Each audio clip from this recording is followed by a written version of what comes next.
So, hi everybody. Um, I'm going to try to do a little bit of reading aloud to you. I'm doing some different books, and this one is Wonder. I thought I would read a few chapters every day, and you can tell me what you think if you want to in the comments below. I'll ask questions if you want to answer, great, or if you just want to listen to a story in a voice that you're familiar with, that's awesome too. Um, so I'll start right now. This book is Wonder, and it's by R.J. Palacio. Okay, I'll show you the picture if I can get it. I'm sorry. And there's a nice picture, Wonder.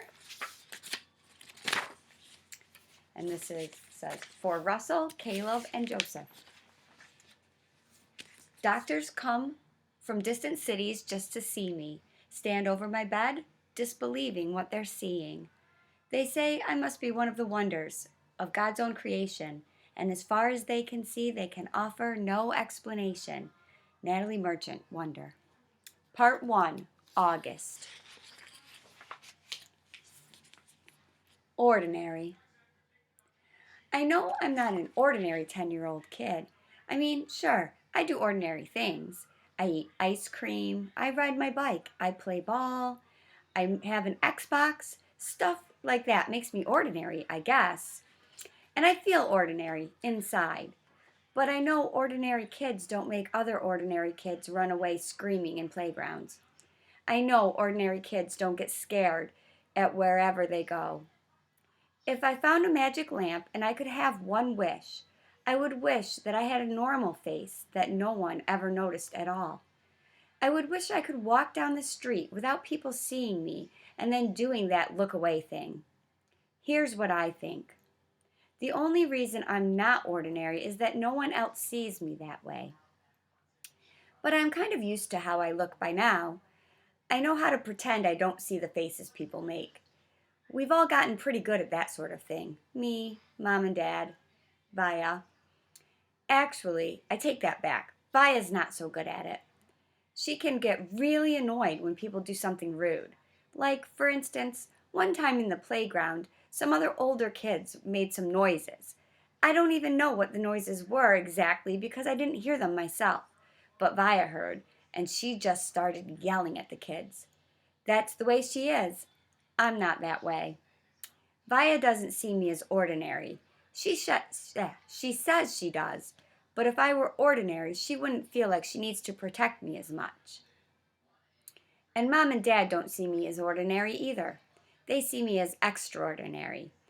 I think the only person in the world who realizes how ordinary I am is me. My name is August, by the way.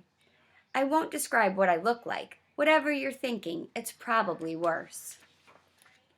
Why I didn't go to school. Next week, I start 5th grade. Since I've never been to a real school before, I'm pretty much totally and completely petrified. People think I haven't gone to school because of the way I look, but it's not that. It's because of all the surgeries I've had. 27 since I was born. The bigger ones happened before I was even 4 years old, so I don't remember those. But I've had 2 or 3 surgeries every year since then, some big, some small. And because I'm little for my age, and I have some other medical mysteries the doctors never really figured out, I used to get sick a lot. That's why my parents decided it was better if I didn't go to school. I'm much stronger now, though. The last surgery I had was 8 months ago, and I probably won't have to have any more for another couple of years. Mom homeschools me. She used to be a children's book illustrator. She draws really great fairies and mermaids. Her boy stuff isn't so hot, though. She once tried to draw me a Darth Vader, but it ended up looking like some weird mushroom-shaped robot. I haven't seen her draw anything in a long time. I think she's too busy taking care of me and Vaya. I can't say I always wanted to go to school, because that wouldn't be exactly true. What I wanted was to go to school, but only if I could be like every other kid going to school. Have lots of friends and hang out after school and stuff like that. I have a few really good friends now. Christopher is my best friend, followed by Zachary and Alex. We've known each other since we were babies, And since they've always known me the way I am, they're used to me. When we were little, we used to have play dates all the time. But then Christopher moved to Bridgeport in Connecticut. That's more than an hour away from where I live in North River Heights, which is at the tip top of Manhattan. And Zachary and Alex started going to school. It's funny. Even though Christopher's the one who moved far away, I still see him more than I see Zachary and Alex. They have all these new friends now. If we bump into each other on the street, they're still nice to me, though. They always say hello. I have other friends too, but not as good as Christopher and Zach and Alex were. For instance, Zach and Alex always invited me to their birthday parties when we were little, but Joel and Iman and Gabe never did. Emma invited me once, but I haven't seen her in a long time. And of course, I always go to Christopher's birthday. Maybe I'm making too big of a deal about birthday parties. How I came to life. I like when Mom tells this story because it makes me laugh so much.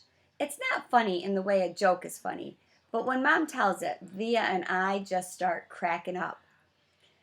So when I was in my mom's stomach, no one had any idea I would come out looking the way I did.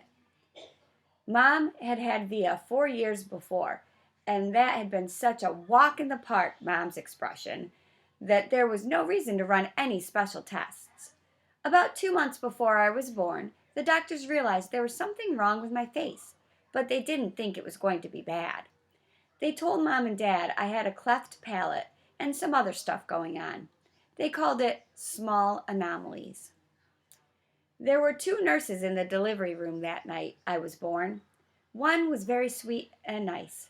The other, Mom said, did not seem at all nice or sweet. She had very big arms, and here comes the funny part, she kept farting. Like she'd bring Mom some ice chips and then fart. She'd check Mom's blood pressure and then fart. Mom says it was unbelievable because Mom says it was unbelievable because the nurse never even said, "Excuse me." Meanwhile, Mom's regular doctor wasn't on duty that night. So Mom got stuck with this cranky kid doctor she and Dad nicknamed Doogie after some old TV show or something. They didn't actually call him that to his face. But Mom says that even though everyone in the room was kind of grumpy, Dad kept making her laugh all night long. When I came out of Mom's stomach, she said the whole room got very quiet. Mom didn't even get a chance to look at me because the nice nurse immediately rushed me out of the room. Dad was in such a hurry to follow her that he dropped the video camera, which broke into a million pieces. And then Mom got very upset and tried to get out of bed to see where they were going, but the farting nurse put her very big arms on Mom to keep her down in the bed. They were practically fighting because Mom was hysterical and the farting nurse was yelling at her to stay calm, and then they both started screaming for the doctor. But guess what? He had fainted. Right on the floor. So when the farting nurse saw that he had fainted, she started pushing him with her foot to get him to wake up, yelling at him the whole time.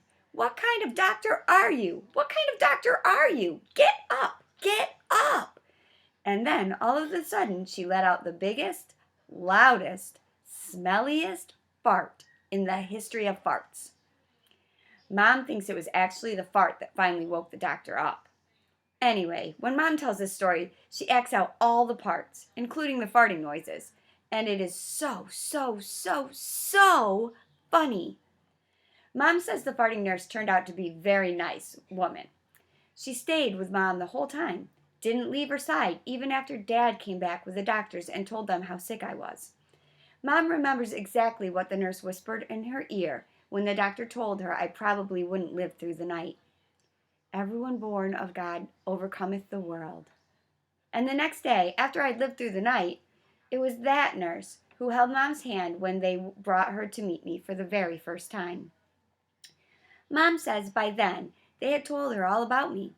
She had been preparing herself for seeing me. But she says that when she looked down into my tiny mushed up face for the very first time, all she could see was how pretty my eyes were. Mom is beautiful, by the way, and Dad is handsome. Via is pretty, in case you were wondering. Last one for right now, Christopher's house. I was really bummed when Christopher moved away 3 years ago. We were both around 7. We used to spend hours playing with our Star Wars action figures and dueling with our lightsabers. I miss that. Last spring, we drove over to Christopher's house in Bridgeport. Me and Christopher were looking for snacks in the kitchen, and I heard Mom talking to Lisa, Christopher's mom, about my going to school in the fall. I had never, ever heard her mention school before. "What are you talking about?" I said. Mom looked surprised, like she hadn't meant for me to hear that. "You should tell him what you've been thinking, Isabel," Dad said. He was on the other side of the living room talking to Christopher's dad. "We should talk about this later," said Mom. "No, I want to know what you're talking about," I answered. "Don't you think you're ready for school, Augie?" Mom said. "No," I said. "I don't either," said Dad. "Then that's it. Case closed," I said, shrugging, and I sat in her lap like I was a baby. "I just think you need to learn more than I can teach you," Mom said. "I mean, come on, Augie. You know how bad I am at fractions." "What school?" I said. I already felt like crying. "Beecher Prep, right by us." "Wow, that's a great school, Augie," said Lisa, patting my knee. "Why not Via's school?" I said.